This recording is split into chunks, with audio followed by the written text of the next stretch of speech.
This is Helping Cinderella through the Humanistic approach. Our story picks up with Cinderella having lost all hope of going to the royal ball. Cinderella cries alone on a bench in the garden while contemplating that there's no use anymore and there's nothing left to believe in. Then poof! Cinderella's fairy godmother appears next to her on the bench. Cinderella, nothing left to believe in? Surely that isn't true, my dear. Come now, share with me what has happened to make you feel this way. Cinderella begins her story. After we received the invitation to the royal ball, my stepsisters tried to get my stepmother to not let me go. But I pointed out that the invitation says all available beings are to attend, to which my stepmother told me if I got all of my chores done and found something suitable to wear, I could go to the royal ball. But my stepmother and sisters have made it impossible for me to go. Cinderella, I'm proud of you for standing up for what you wanted and your privilege to go to the ball. Can you give me some examples of how your stepmother and sisters have made it impossible for you to go to the ball? Well, says Cinderella, I tried to start on my dress for the ball using one of my mother's old dresses, and as usual, I was summoned by all three of them. I received a list of things to do on top of the daily chores I already had to finish to be able to go to the ball. Then, when they were all ready and leaving for the ball, I tried to go with them in the dress that my animal friends had fixed up for me. This ended with my stepsisters calling me a thief and ruining my dress. How did this extra amount of work make you feel? Said her fairy godmother. I felt like I didn't matter, and that I was again not really part of the family, just a servant, said Cinderella. Do you believe that you matter? Sometimes I do, said Cinderella. Well, who do you matter to? My parents, when they were alive, I mattered to them. I do think I matter sometimes to my stepmother, because she has allowed me to stay here after my father passed away. Anyone else?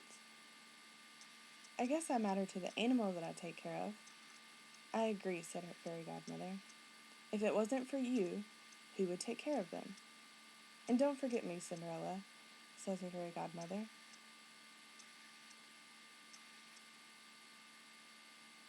You matter to me, and that's why I'm here. You're a sweet young lady that has a big, compassionate heart. You care for those around you, and without complaint, take care of them. You're right, fairy godmother. I do matter. Yes, my dear, you do. Now remember, we cannot always choose our family, but we can choose how we respond to their actions and how much we allow their actions to affect our feelings about ourselves. For example, you stated that your stepsisters called you a thief, but that isn't true. No, it isn't, said Cinderella, and it made me feel sad that someone would call me that. Cinderella, it's okay to be sad, mad, etc. for a short time. But just as you stood up for yourself after receiving the invitation to go to the ball, you do the same now. You know the truth, and that's what you live out. Now let's look at your current situation again. Your stepmother said that you could go to the ball if you completed all of your chores and found something suitable to wear, right? Yes, that's what she said, Cinderella responded. Were you able to complete all of your chores? Cinderella takes a moment to think through her list.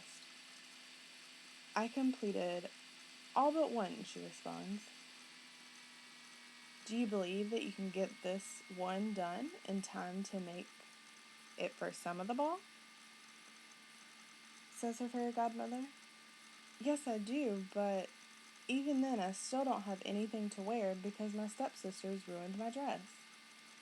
Let's take one problem at a time, says her fairy godmother. Cinderella hurries into the house to finish her one final chore. When she finished, she ran back out into the garden to find her fairy godmother accompanied by a horse and carriage. What's this? Cinderella exclaimed. "This is your horse and carriage for the night," says her fairy godmother. Thank you, says Cinderella. "Now then, for your dress, Cinderella. What can we do about your dress?"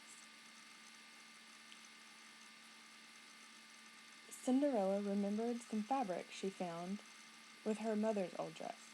Cinderella runs into the house and gets the fabric.